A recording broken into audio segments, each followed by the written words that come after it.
Kidd el pirata Washington Irving Kidd el pirata hace muchos años. Poco tiempo después de haber tenido que entregar su muy poderosa majestad el señor protector de los Estados Generales de Flandes el territorio de la Nueva Holanda al rey Carlos II de Inglaterra. Mientras el territorio se encontraba todavía en un estado de general inquietud, esta provincia era el refugio de numerosos aventureros, gente de vida dudosa y de toda clase de caballeros de industria y de sujetos que miran con disgusto las limitaciones antiguas impuestas por la ley y los 10 mandamientos. Los más notables entre aquellos eran los bucaneros, hienas del mar que tal vez en tiempo de guerra se habían educado en la escuela del corso, pero que habiendo sentido una vez la dulzura del saqueo,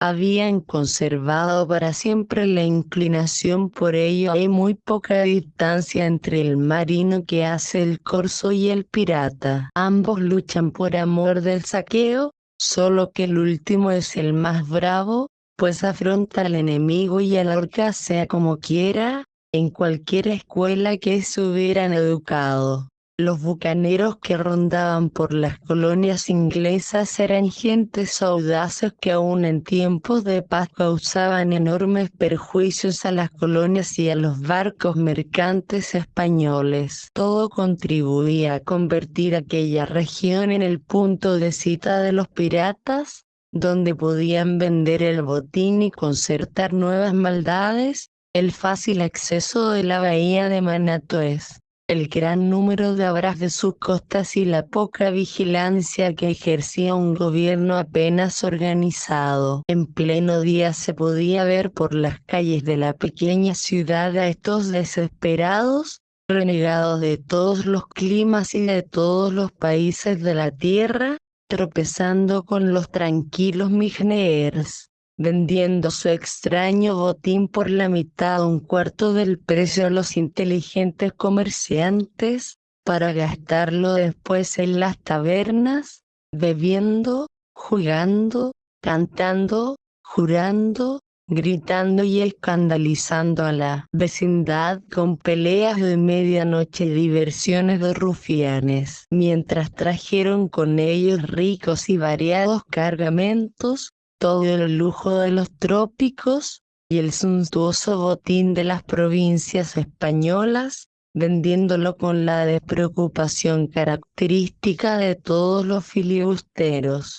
Fueron siempre bienvenidos para los avisados comerciantes de Manatues. Finalmente estos excesos llegaron a tales extremos que se convirtieron en un escándalo y pedían a gritos que interviniera el gobierno. De acuerdo con esto se tomaron medidas para atajar el mal que ya había tomado considerable incremento y exterminar esta gusanería de la colonia. Entre los agentes empleados para llevar a cabo este propósito se encontraba el tristemente famoso Capitán Kidd. Era un carácter equívoco, uno de esos indescriptibles animales del océano que no vuelan y que no son ni carne ni pescado. Tenía algo de comerciante, un poco más de contrabandista y ribetes de redomado pícaro. Durante muchos años había comerciado con los piratas en una embarcación muy veloz y de poco tonelaje, que podía entrar en toda clase de aguas. Conocía todos los puntos donde se ocultaban los piratas,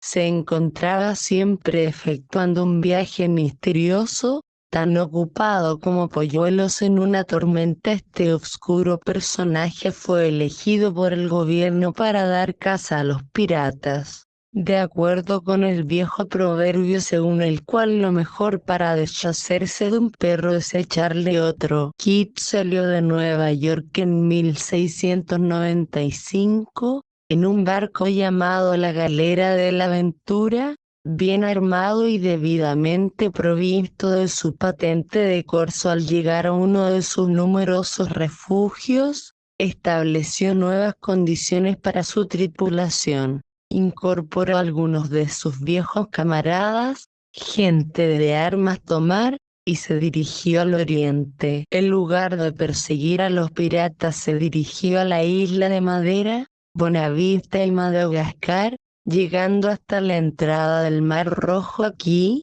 entre otras muchas fechorías, capturó una embarcación ricamente cargada, cuya tripulación era árabe, pero su capitán era inglés. Kidd era muy capaz de hacer pasar esto por una hazaña, puesto que se trataba de una especie de cruzada contra los infieles, pero el gobierno había perdido ya hacía mucho tiempo todo entusiasmo por esos triunfos cristianos. Después de haber recorrido todos los mares, vendiendo el producto de sus robos y cambiando varias veces de barco, Kidd tuvo la audacia de volver a Boston, cargado de botín, con una tripulación atrevida que le pisaba los talones. Sin embargo, los tiempos habían cambiado, los bucaneros ya no podían impunemente mostrar sus barbas en las colonias. El nuevo gobernador, Lord Bellomont,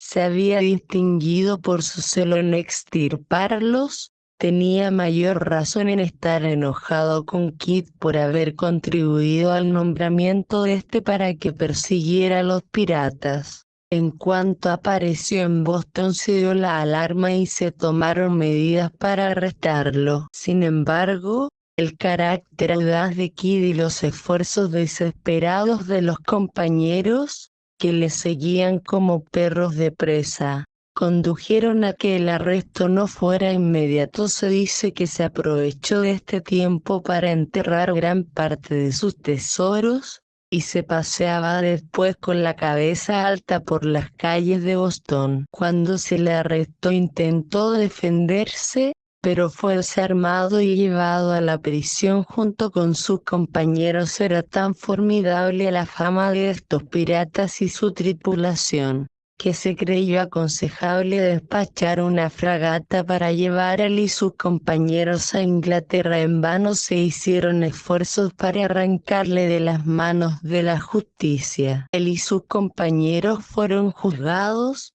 condenados y ahorcados en Londres. Kidd tardó en morir, pues la cuerda que rodeaba su cuello se rompió bajo su peso. Se le ató por segunda vez de una manera más efectiva. Sin duda de ahí proviene la leyenda según la cual Kidd tenía la vida encantada, y se le había ahorcado 2 veces. Tales son los hechos principales de la vida del capitán Kidd, que han dado origen a una gran maraña de tradiciones. La noticia de que había enterrado grandes tesoros de oro y joyas antes de ser arrestado puso en conmoción a todos los buenos habitantes de la costa. Se oían rumores y más rumores, según los cuales se habían encontrado grandes sumas de dinero en monedas con inscripciones moriscas, sin duda botín de sus fechorías en Oriente, pero que el común de la gente consideraba con un terror supersticioso,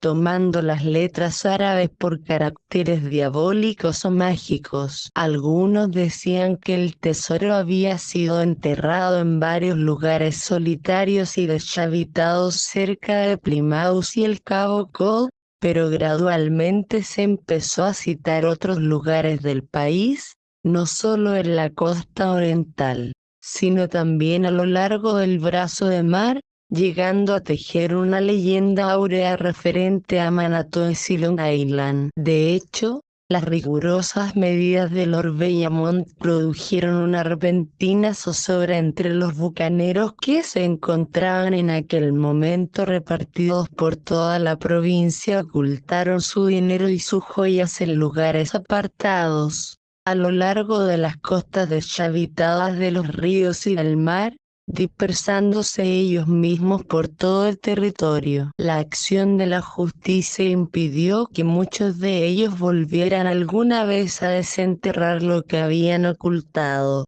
Meta desde entonces de los buscadores de tesoros. Este es el origen de los frecuentes relatos acerca de rocas o árboles que llevan extraños signos, que se supone indican el lugar donde hay enterrado dinero. Muchos han buscado y pocos encontrado el botín de los piratas. En todas las historias referentes a estas empresas, el diablo desempeñaba un gran papel o se ganaba su amistad mediante diversas ceremonias e invocaciones, o se celebraba con él algún pacto solemne. De todas maneras, siempre se inclinaba a jugar alguna mala partida a los buscadores de tesoros. Algunos cavaban hasta llegar a un cofre de hierro, cuando, casi invariablemente, ocurría algo extraño e imprevisto. De repente la tierra se desplomaría llenando la excavación,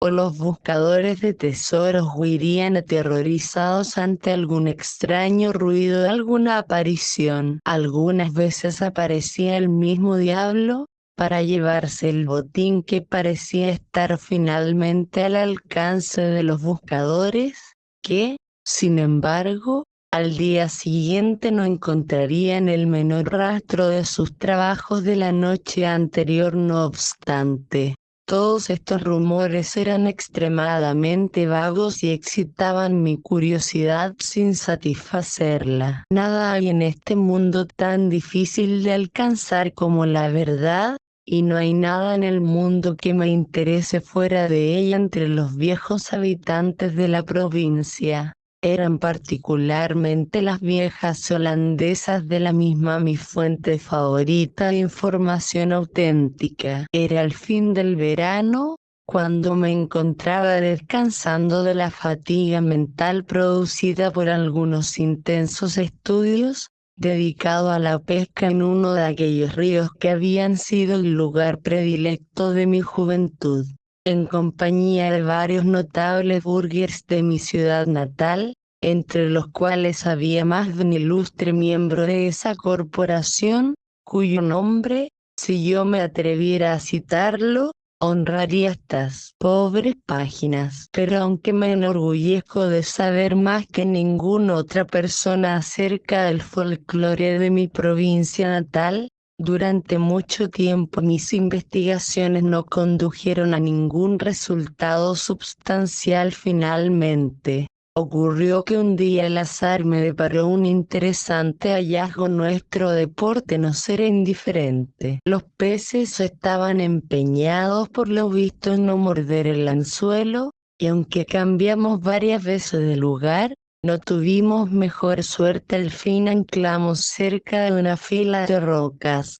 sobre la costa oriental de la isla de Manhattan. Era un día cálido y sin viento. El río corría sin oleaje y sin formar torbellinos. Todo estaba tan tranquilo y quieto, que casi nos asombraba cuando algún pájaro abandonaba el árbol donde se encontraba, hendía después el aire y se precipitaba al agua para buscar su presa. Mientras cabezábamos en nuestro bote, semi-adormecidos por la cálida tranquilidad del día y la forzada ociosidad de nuestro deporte, uno de los notables, concejal de la ciudad, mientras le dominaba el sueño, dejó que se hundiera su caña de pescar. Al despertarse, le pareció que había pescado algo gordo, a juzgar por el peso. Al subirlo a la superficie encontramos, con gran sorpresa nuestra, que era una pistola,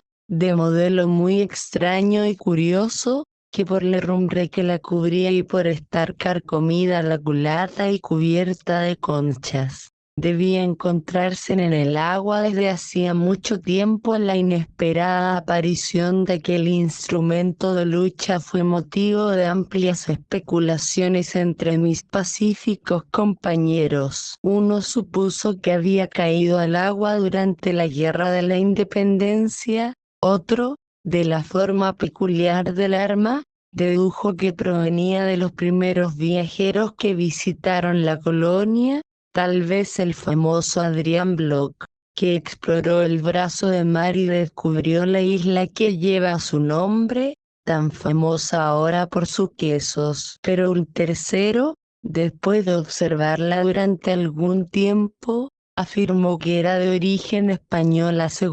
Dijo que si esa pistola pudiera hablar, nos contaría extrañas historias de encarnizadas luchas con los caballeros españoles. No tengo la menor duda que es una reliquia de los viejos tiempos de los bucaneros. Quién sabe si no perteneció al mismo Kidd. Ah, ese Kidd era un hombre audaz, exclamó un ballenero del Cabo Cod. De enérgicas facciones. Conozco una vieja canción acerca de él. Mi nombre es Capitán Kidd. Cuando yo recorría los mares,